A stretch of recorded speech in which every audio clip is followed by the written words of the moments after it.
नमस्कार दोस्तों।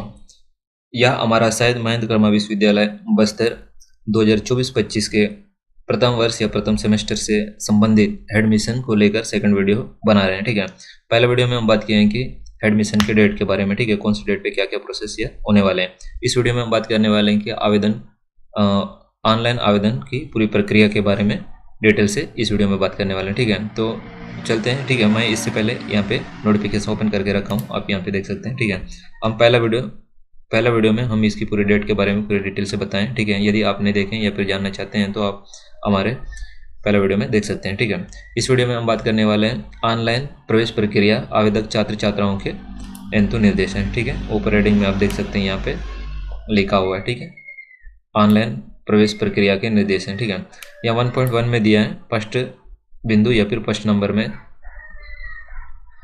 सत्र 2024-25 में विश्वविद्यालय के पोर्टल के माध्यम से विश्वविद्यालय के अध्ययनशालाओं एवं समस्त संबंध शासकीय एवं अशासकीय महाविद्यालयों में संचालित पाठ्यक्रम में छात्र छात्राओं के प्रवेश हेतु प्रति ऑनलाइन पंजीयन एवं आवेदन शुल्क, ये जो शुल्क है त्रुटि सुधर। ठीक है, शुल्क 100 रुपया है। इसमें आपको त्रुटि सुधर का भी शुल्क इसमें शामिल है। ठीक है, आपको किसी प्रकार का भी ऑनलाइन आवेदन करते समय किसी प्रकार का गलती हो जाती है तो आपका एक्स्ट्रा पे करने की ज़रूरत नहीं है। ठीक है, यदि आपको कुछ भी गलत हो जाता है तो आप इसके मेल करके आप जो भी चेंज करवाना है करवा सकते हैं। ठीक है, पहला नंबर में उसके ऑनलाइन आवेदन के रजिस्ट्रेशन फीस के बारे में बताया आपको।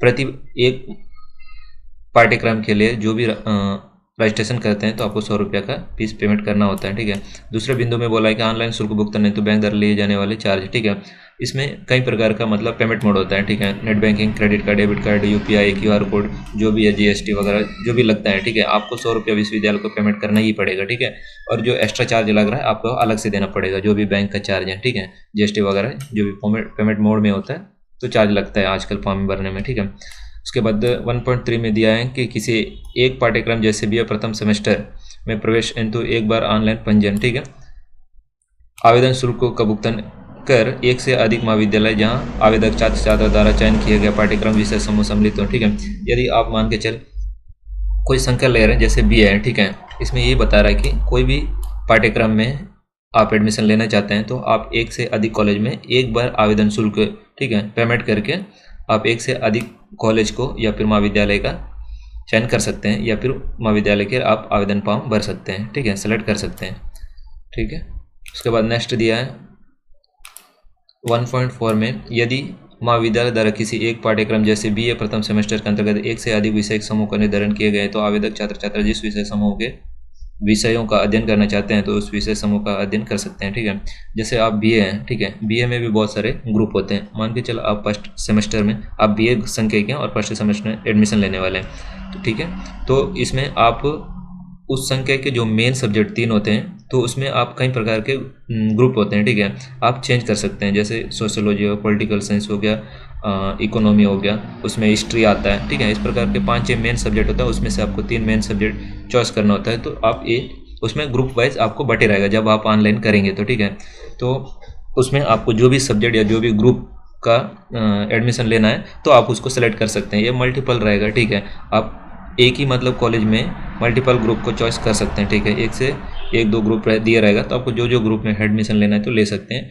वैसे दूसरे कॉलेज में भी दिया रहेगा तो आप ले सकते हैं। ठीक है, यदि आप ये भी वीडियो या फिर या भी ऑनलाइन फॉर्म भरने का भी देखना चाहते हैं तो हमारे इसी चैनल में आपको देखने को मिल जाएगा। ठीक है, तो अगर अभी तक हमारे चैनल को सब्सक्राइब नहीं किया तो सब्सक्राइब जरूर करें। जब भी मैं ऑनलाइन फॉर्म भरने का वीडियो, इस वीडियो के जस्ट बाद मैं ऑनलाइन फॉर्म भरने का ही वीडियो बनाने वाला हूं तो आपको वहां पे देखने के लिए मिल जाएगा कैसे सेलेक्ट करना। मैं पूरा डिटेल से समझाते हुए फॉर्म भरूंगा। ठीक है, नेक्स्ट आता है 1.5 में आवेदक छात्र छात्रा एक पाठ्यक्रम के अंतर्गत केवल एक ही विषय समूह में ही नियमानुसार प्रवेश ले सकते हैं। ठीक है, इसमें ये बोल रहा है कि 1.5 वाला बिंदु में कि यदि आप बीए में आवेदन करना चाहते हैं, ठीक है, तो बीए के लिए आप आवेदन करने के लिए रजिस्ट्रेशन करते हैं और 100 रुपये का फीस पेमेंट करते हैं। तो उसी आवेदन या उसी रजिस्ट्रेशन में आप बीए बीएससी का या फिर बीएससी वाला है तो बीए का भी एडमिशन लेना चाहते हैं तो उसके लिए आपको अलग से पेमेंट करना पड़ेगा। ठीक है, ये सिर्फ इसमें 1.5 में यही बता रहा है। ठीक है, अंतर्गत केवल एक ही विषय समूह में ही नियमानुसार प्रवेश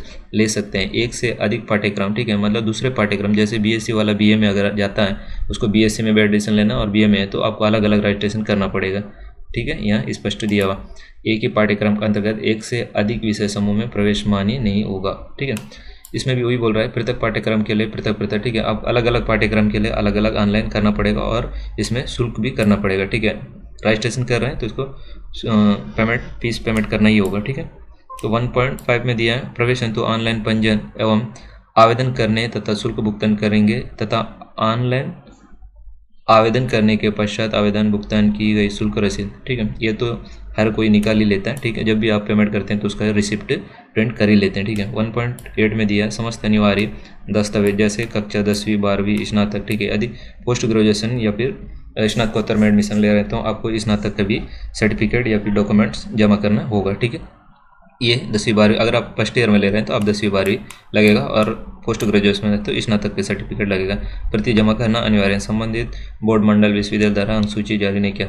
यदि आप इस वर्ष एग्जाम दिलाएं और अभी तक आपको मार्कशीट नहीं लिए हैं तो जो भी आपका यूनिवर्सिटी या जो ऑनलाइन आपका अपलोड कर दिया है या फिर सर्टिफिकेट जारी किया है तो उसको आप डाउनलोड करके सिग्नेचर, ठीक है, यहाँ पे लिखा हुआ है परीक्षा परिणाम की प्रति प्रचार से प्रमाणित कराकर जमा करना होगा। ठीक है, ये सत्यापित करा के प्रचार से ना ध्यान रखें, यहाँ पे लिखा हुआ है। ठीक है, परिणाम की प्रति, ठीक है, प्रचार से प्रमाणित कराकर अनिवार्य रूप से होगा। ठीक है, यहाँ पे फिर जाति निवास आय के संबंध में बता रहे हैं। ठीक है, ये सब तो आपके पास होगा। यदि आप अभी तक नहीं बनवाए हैं तो ये जरूरी है। ठीक है, जाति और निवास, यदि आप स्पेशल जनरल छोड़ के किसी भी कैटेगरी के विद्यार्थी हैं तो आपको सर्टिफिकेट जाति प्रमाण पत्र अनिवार्य है। ठीक है, निवास तो सभी के पास होगा जो भी छत्तीसगढ़ के हैं तो। ठीक है, उसके बाद आधार कार्ड। ठीक है, और एक बात बता दूं कि आधार कार्ड में आजकल मोबाइल नंबर लिंक होना बहुत ही ज़रूरी है। ठीक है, आगे क्यों, आगे इसके भी हम बात करने वाले हैं। ठीक है, उसके बाद आता है नेक्स्ट स्थानांतरण टीसी। ठीक है, ये बहुत इंपॉर्टेंट है। ठीक है, इसके बिना आप एडमिशन नहीं ले सकते हैं। ले सकते हैं आहिस्ता है, बट कुछ टाइम के लिए दिए रहेंगे तो आपको 5-6 दिन के लिए दे सकते हैं। उसके बाद आपको जमा करना जरूरी है। ठीक है, मंडल जा रहा है या फिर दूसरे जगह से आप माइग्रेट होकर आते हैं तो आपको भी ये देना पड़ेगा। ठीक है, जैसे दूसरा बोर्ड हो गया, सीजी बोर्ड छोड़ के अगर दूसरा बोर्ड या दूसरा स्टेट से आते हैं तो आपको माइग्रेशन देना अनिवार्य है। ठीक है, ये तो आपको कॉलेज या फिर जो जहाँ पर भी एडमिशन ले रहे हैं आपको वहाँ पे लेंगे ही लेंगे। ठीक है, उसके बाद 1.11 में आता है प्रवेश से संबंधित छत्तीसगढ़ शासन उच्च शिक्षा विभाग द्वारा शैक्षणिक सत्र 24-25 के लिए जारी किए गए प्रवेश मार्गदर्शी सिद्धांत एवं अकादमिक कैलेंडर तथा नवीन पाठ्यक्रमों का देश। ये वही शिक्षा नीति के बारे में ये बोल रहे हैं। ठीक है, जो 2020 की शिक्षा नीति है ना उससे संबंधित ही ये ऑनलाइन आवेदन कर सकते हैं बोल रहे हैं। ठीक है, 1.12 में आता है शैक्षणिक सत्र 2024-25 में विश्वविद्यालय के अध्ययन सालों में एवं समस्त संबंध महाविद्यालयों में संचालित जिन पाठ्यक्रम में प्रवेश प्रक्रिया विश्वविद्यालय के पोर्टल के माध्यम से की जा रही है की सूची अवलोकन कर सकते हैं। ये बता रहा है कि आपको 1.12 में ये बता रहा कि इसके वेबसाइट में दिया हुआ है। ठीक है, बस्तर शायद महेंद्र कर्मा यूनिवर्सिटी के वेबसाइट में दिया है कि कौन से कॉलेज में कौन सा पाठ्यक्रम है और उस पाठ्यक्रम में कौन कौन सा ग्रुप है, वो सब इसी वेबसाइट में आप देख सकते हैं। ठीक है, यही बता रहा है 1.12 में। ठीक है, आपको वेबसाइट में ही देखने हो जाएगा, मैं बता दूंगा। ठीक है, इसके होम पेज में ही दिया हुआ है। ठीक है, जब आप रजिस्ट्रेशन करने जाएंगे, रजिस्ट्रेशन पेज पे जाएंगे तो आपको दिया हुआ है। उसके बाद आता है 1.13 में प्रवेश हेतु ऑनलाइन पंजीयन एवं आवेदन करने से पूर्व विश्वविद्यालय के वेबसाइट इस माध्यम से शैक्षणिक विश्वविद्यालय संबंध जिन पाठ्यक्रमों में प्रवेश विश्वविद्यालय की जाती है की सूची उपलब्ध विषय सूची सीट का अवलोकन। ये भी वही बता रहा है 1.12 में और 1.13 में सेम वही पॉइंट है। ठीक है, कि आप जिस भी मतलब सब्जेक्ट में एडमिशन लेना चाहते हैं उसमें उस ग्रुप में क्या क्या सब्जेक्ट हैं आप उसी वेबसाइट में अवलोकन कर सकते हैं। ठीक है, उसके बाद दिया यहाँ पे 1.14 में बहुत इंपॉर्टेंट है, एक बार देख लेंगे। प्रथम चरण में प्रवेश नहीं होने पर, ठीक है, आप देखेंगे। ठीक है, इसमें ध्यान से सुने।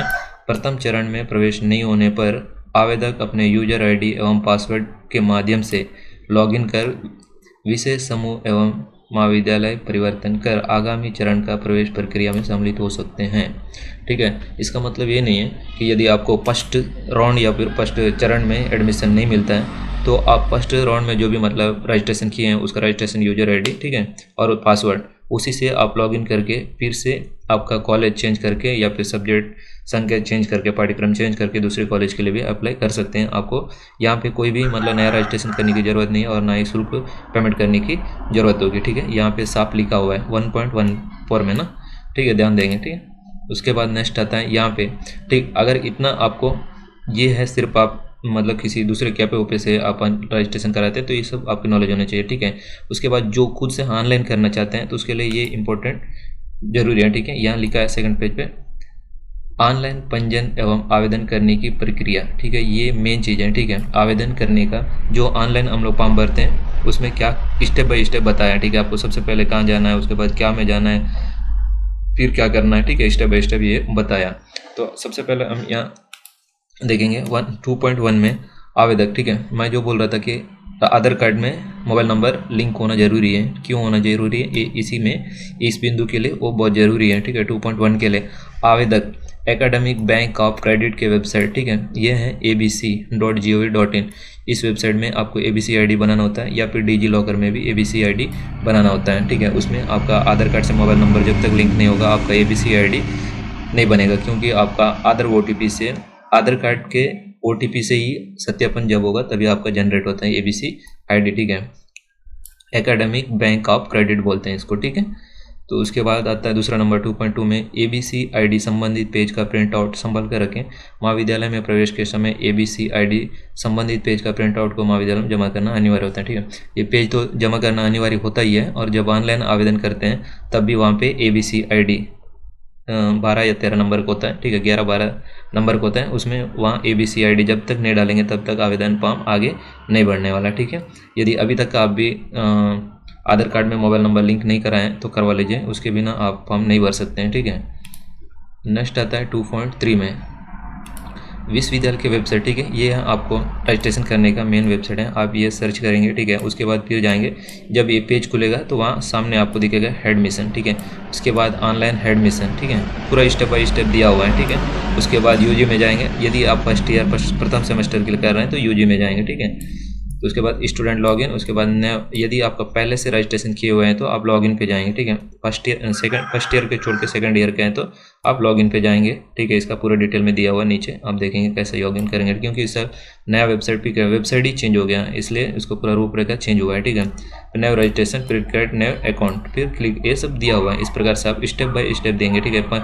पंजीयन पश्चात आवेदक के रजिस्टर्ड मोबाइल नंबर पर यूजर ID एवं पासवर्ड भेज दिया जाएगा, ठीक है।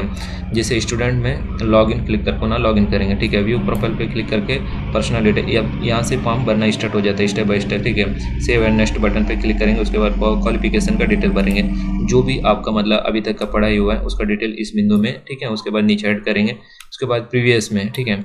इसमें जो क्वालिफिकेशन है आपका, जैसे UG के लिए भर रहे हैं ना, UG के लिए भर रहे हैं तो आपको 12 बेस पे आपको एडमिशन होगा, ठीक है। आपकी इसमें 12वीं का डिटेल देना पड़ेगा, और इसमें प्रीवियस एजुकेशन मतलब 12वीं के बाद जो भी पढ़े हैं, ठीक है, यहाँ दिया है। परीक्षा उत्तीर्ण परीक्षा जैसे 10वीं इत्यादि का ऐड करेंगे, ठीक है। इस प्रकार से दिया है। प्रीवियस और क्वालिफिकेशन में ध्यान देंगे किसमें काम पे भरना हुआ है। इसमें सिर्फ आपको प्रीवियस में सिर्फ 12वीं का डिटेल भरने को देता है, बाकी नीचे आप जो भी डिटेल भरना चाहें भर सकते हैं, ठीक है। 10वीं के बाद ITI कंप्यूटर वगैरह जो भी किए आप देना तो दे सकते हैं। कोर्स डिटेल में आपको यहाँ ये कोर्स डिटेल में ही आपको कौन से सब्जेक्ट में कहाँ किस ग्रुप में एडमिशन करना है, इसी सेक्शन में आपको पूरी डिटेल से भरना होता है, ठीक है। उसके बाद यहाँ दिया हुआ, मैं ये बात पहले भी बोला, आवेदन में अधिकतम 3 महाविद्यालय एवं 3 समूह का चुनाव आवेदन कर सकता है, ठीक है। इस बात को ध्यान देंगे ना, 3 महाविद्यालय और 3 ग्रुप में डाल सकते हैं, ठीक है। 2.9 में आवेदक अधिभार के संबंध में, ठीक है, इसमें वेटेज के बारे में बोल रहा है। आवेदक अधिभार के संबंध में निर्देश का अवलोकन करें एवं मार्गदर्शित की गई सूची में से एक या अधिक उपयुक्त अधिभार का चयन कर सकते हैं, ठीक है। ये वहाँ फॉर्म भरते टाइम में आपको दिखेगा, ठीक है। नेक्स्ट आता है 2.10 में आवेदक संख्या परिवर्तन के संबंध में निर्देश का अवलोकन करें एवं संख्या परिवर्तन कर रहे हैं तो यस का चयन करें, ठीक है। ये सब होने के बाद एक जगह आपको पूछेगा कि क्या आप संख्या चेंज करना चाहते हैं, वहाँ यस और नो का बटन दिया हुआ है, ठीक है। यदि आप करना चाहते हैं, कैसे, जैसे आप 12वीं में साइंस लेके पढ़े हैं, ठीक है, उसके बाद आप कॉलेज में BA करना चाहते हैं तो यहाँ पे आपको चेंज करना पड़ेगा, ठीक है। जैसे कोई मैथ्स का स्टूडेंट है, 12वीं तक मैथ्स पढ़ा और कॉलेज में BCom करना चाहता है, ठीक है, तो वहाँ भी आपको चेंज करना पड़ेगा, ठीक है, यस करना पड़ेगा। लिखा हुआ है अंक संख्या परिवर्तन के संबंध में ना, उसमें आपका कुछ परसेंटेज या फिर प्रतिशत आपका काट लिया जाएगा 12वीं के प्रतिशत से ना, ठीक है। ध्यान रखें इस बात को, ठीक है। यदि आप ग्रुप चेंज होकर एडमिशन ले रहे हैं तो इसको यस करना जरूरी है, ठीक है, नहीं तो आगे प्रॉब्लम हो सकता है। यहाँ पे फ़ोटो और सिग्नेचर आप लोग मैक्सिमम 5 MB तक अपलोड कर सकते हैं, ठीक है। पासपोर्ट फोटो और एक नया फ़ोटो ही आपको अपलोड करना होता है। उसके बाद दिया हुआ है अदर सर्टिफिकेट को, जो भी आपके पास दूसरा सर्टिफिकेट है तो आप यहाँ पे अपलोड करने का दिया हुआ है, ठीक है। क्लिक जाति निवास आय माइग्रेशन पात्रता स्थानांतरण प्रमाण पत्र इत्यादि क्या, ये तो 10वीं और 12वीं का आपको पहले ही अपलोड करने का मांगता है, ठीक है, अपलोड करने बोलता है। तो यहाँ व्यू प्रोफाइल पे क्लिक करेंगे और पूरा डिटेल एक बार अवलोकन कर लेंगे, मतलब पुनः एक बार जांच लेंगे, ठीक है। यहाँ पे दिया हुआ है, कहीं पर भी त्रुटि हो तो सुधार कर सकते हैं, ठीक है। नेक्स्ट आता है यहाँ पे समस्त जानकारी सही होने पर पे एवं सबमिट बटन पे क्लिक करके आप यहाँ पे भुगतान कर सकते हैं। भुगतान कैसे करेंगे यहाँ पे दिया हुआ है, ठीक है। इंटरनेट बैंकिंग है, क्रेडिट कार्ड है, डेबिट कार्ड है, UPI सब, मतलब आज का जो भी मतलब ट्रांजेक्शन फैसिलिटी है सब दिया हुआ है, ठीक है। डेबिट क्रेडिट ऑनलाइन भुगतान का QR कोड वगैरह सब कुछ दिया हुआ है, ठीक है। और यहाँ पे स्पष्ट कर दे रहा है कि किसी प्रकार की आर्थिक क्षति या नुकसान होने पर विश्वविद्यालय की जिम्मेदारी नहीं है, ठीक है। यदि आपके अकाउंट या फिर आपके पेमेंट फीस पेमेंट कर रहे हैं तो आप खट गए हैं, फिर भी वहाँ वेबसाइट में आपका पेमेंट शो नहीं कर रहे हैं, ठीक है, फिर से अगर पेमेंट मांग रहा है तो ये विश्वविद्यालय का जिम्मेदारी या फिर जवाबदारी नहीं है बोल रहा है, ठीक है। इस प्रकार से यहाँ पे आपका पूरा इम्पोर्टेंट नोटिफिकेशन कंप्लीट होता है, ठीक है। एक चीज़ और बता देता हूँ, ये तो पेमेंट के बारे में हो गया, और बाकी सबमिट सब कुछ पेमेंट होने के बाद आप यहाँ से प्रिंट आउट करेंगे, प्रिंट आउट के बारे में ही बता रहा है, ठीक है।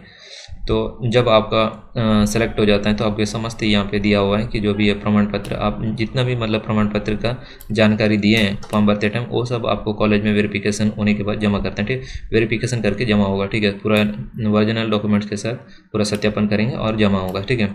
उसके बाद यहाँ एक 2.16 में दिया है कि ये स्वामी आत्मानंद अंग्रेजी माध्यम के बारे में बता रहा है, ठीक है। एक जगदलपुर में है और एक कांकेर में है, ठीक है। यहाँ पे अगर एडमिशन लेना चाहते हैं तो आप दोनों कॉलेज में फॉर्म भर सकते हैं, और दोनों में से किसी एक ही, जहाँ पर भी अगर दोनों में सेलेक्ट होता है तो कोई बात नहीं, अगर किसी में एक ही में सेलेक्ट होता है तो आप किसी दोनों में या फिर एक में हो तो किसी एक में ही प्रवेश लेंगे, ठीक है। दोनों में एडमिशन नहीं ले सकते हैं। यदि आप स्वामी आत्मानंद इंग्लिश मीडियम में अगर एडमिशन लेना चाहते हैं, ठीक है, एक जगदलपुर में और एक कांकेर में, ठीक है, एक कांकेर का है और यहाँ एक जगदलपुर में, इस प्रकार से, ठीक है।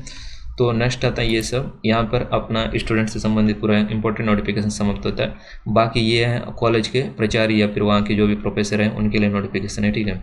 इस प्रकार से दोस्तों यहाँ पे वीडियो हम लोग का या फिर नोटिफिकेशन कंप्लीट होता है, ठीक है। वीडियो कैसा लगा जरूर बताएं, कहीं पर भी समझ में नहीं है, कोई पॉइंट समझ में नहीं आया तो आप कमेंट में ज़रूर बताएं। वीडियो को शेयर कर सकते हैं यदि आपको लगे किसी की जानकारी के लायक है या फिर वीडियो में कुछ सीखने मिला तो हमें कमेंट में ज़रूर बताएं। कुछ वैल्यूएबल नोटिफिकेशन मिला तो वीडियो को लाइक करें। ऐसी नोटिफिकेशन कॉलेज से संबंधित, ठीक है, ये तो और बचा है। अभी मैं एडमिशन से संबंधित पूरे मतलब जो भी मतलब प्रोसेस होता है सब मैं इस वेबसाइट में वीडियो बना के डालते रहूँगा। आपको पूरी नोटिफिकेशन अपडेट चाहिए तो आप मेरे चैनल को सब्सक्राइब करके आप नोटिफिकेशन पा सकते हैं, ठीक है। वीडियो देखने के लिए धन्यवाद।